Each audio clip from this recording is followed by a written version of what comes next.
আসসালামু আলাইকুম ওয়া রাহমাতুল্লাহি তাআলা ওয়া বারাকাতুহু।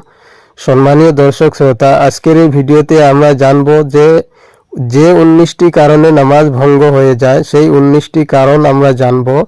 যে নামাজ ভঙ্গ অর্থাৎ নামাজ সম্পূর্ণ ফাসেদ হয়ে যায়, আপনাকে দুবারা নামাজ পড়তে হবে, সেই 19টি কারণের বিষয়ে আজকের এই ভিডিওতে আলোচনা করা হবে।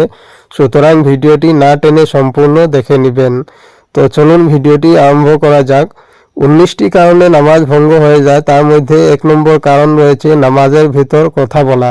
কেউ যদি নামাজের ভেতরে কথা বলে তাহলে তার নামাজ ভঙ্গ হয়ে যাবে। 2 নম্বর কারণ হচ্ছে সালাম দেওয়া। 3 নম্বর কারণ হচ্ছে সালামের জবাব দেওয়া। 4 নম্বর কারণ হচ্ছে নামাজের মধ্যে আ শব্দ করা। 5 নম্বর কারণ হচ্ছে বিনা উজরে কাশি দেওয়া। অনেক সময় দেখা যায় ইমাম সাহেবের যদি একটু দেরি হয়ে যায় তাহলে পিছনের মুসল্লিরা কাশি দেওয়া আরম্ভ করে, তো সেটা করা যাবে না। কেউ যদি বিনা উজরে যদি কাশি দেয় তাহলে তার নামাজ ভঙ্গ হয়ে যাবে। 6 নম্বর হচ্ছে বিপদে বা বিষ বেদনার মধ্যে শব্দ করিয়া কাঁদা। 7 নম্বর হচ্ছে নামাজের বাহিরের লোকের লুকমা গ্রহণ করা। 8 নম্বর হচ্ছে নামাজে কোরআন শরীফ দেখিয়া পড়া। 9 নম্বর হচ্ছে নাপাক জায়গায় সিজদা করা। 10 নম্বর হচ্ছে নামাজে দুনিয়াদারি কোনো কিছু চাওয়া।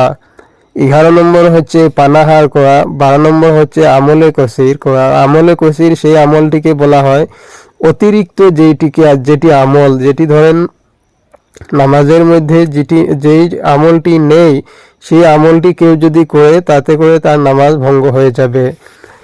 13 নম্বর হচ্ছে কিবলার দিক হইতে সিনা বা বুকু ফিরিয়ে নেওয়া।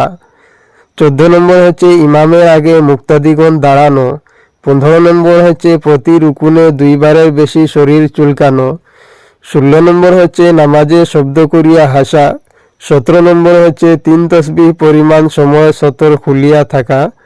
18 নম্বর হচ্ছে হাসির জবাব দেওয়া, অর্থাৎ হাসির জবাবে ইয়ারহামুকাল্লাহ বা অন্য কিছু বলা। তো 19 নম্বর হচ্ছে বাহিরা কথার উপর কোনো কিছু বলা।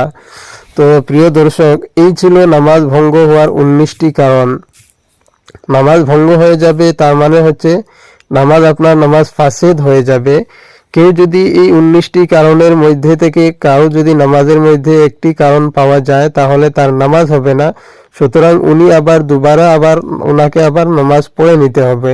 তো আশা করি সকলেই বুঝতে পেরেছেন। আপনি যদি আমাদের চ্যানেলের মধ্যে নতুন হয়ে থাকেন তাহলে চ্যানেলটিকে অবশ্যই সাবস্ক্রাইব করে রাখবেন। চ্যানেলের মধ্যে দৈনিক ইসলামিক ভিডিও আপলোড করা হয়। পাশে থাকা বেল আইকনটি আপনি ক্লিক করে রাখবেন যাতে করে সর্বপ্রথম আপনার কাছে নোটিফিকেশন পৌঁছে যায়। ভিডিওটি ভালো লাগলে অবশ্যই একটি লাইক করবেন। সবাই ভালো থাকবেন, সুস্থ থাকবেন। খুদা হাফেজ। আসসালামু আলাইকুম ওয়া রাহমাতুল্লাহি তাআলা ওয়া বারাকাতুহু।